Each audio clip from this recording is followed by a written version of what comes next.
Hi, I'm Bruce. I'm a registered Republican, live in the state of Ohio, have all my life. I spent 13 years in the Marine Corps Reserves. I spent 32 years as a union millwright in the building trades of Ohio.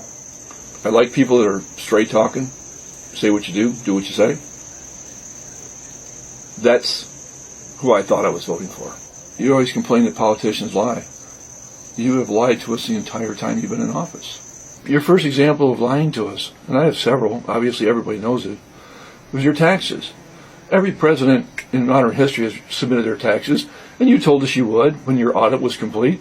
We had no reason to doubt you. Why would we doubt you? Every president has turned over his taxes, even the people running for office. Mr. President, you took your taxes all the way to the Supreme Court, and there's a grand jury investigation right now into some of your business transactions, and you've again appealed that. You've continued to lie to us. What do you have to hide? Well, let's talk about your second lie. Your inauguration. You claim it was the greatest attendance of all. It wasn't well attended. It was raining. You were not the popular choice for president. You were my choice. You won't be again. But, of course, but you continue to go on about that for years afterwards. You expect us not to believe what we see? What about Ukraine? You pressured a foreign government to help in our election. And you asked them to investigate one of our citizens. Where does that take us? Well, let's talk about the Congress and the Senate for a few minutes. I mean, the Congress subpoenaed members of his administration to testify over the impeachment. They refused to testify, even though they were subpoenaed. How does an average American say, nope, Congress subpoenaed me and I'm not going? Can you imagine if they subpoenaed us and we refused to go? We would be in jail, every one of us. None of us are above the law, but somehow the members of his administration are. Out of all the things that he's done, I don't even understand that, and I don't even hold it against Trump. I hold it against the members of Congress and the Senate. They allow this behavior. This is atrocious. The biggest lie you told us was about the virus. My God, you said it was 5 times more deadly than the flu, extremely more contagious, and asymptomatic. You knew that February 7th, and you did nothing. You didn't call on our great companies in this country to make masks, make all our PPE that we required. Oh, eventually you did.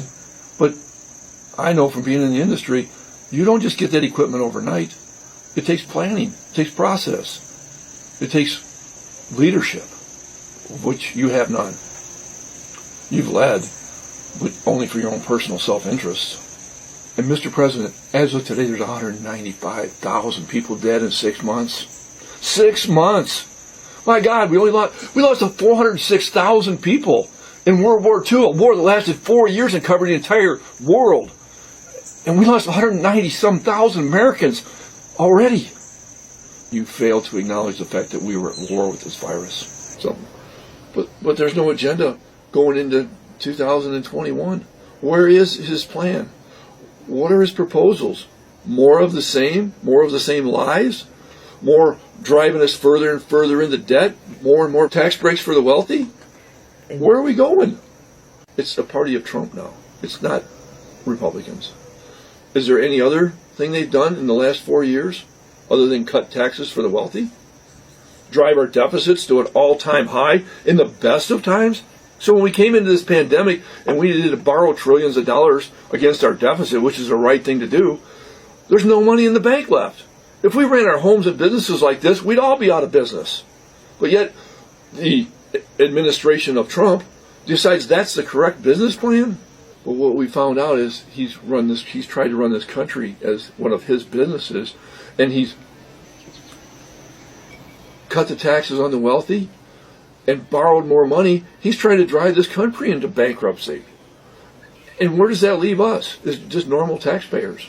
We don't have any recourse. Oh, they sent us a $1,200 stimulus check. What a friggin' joke.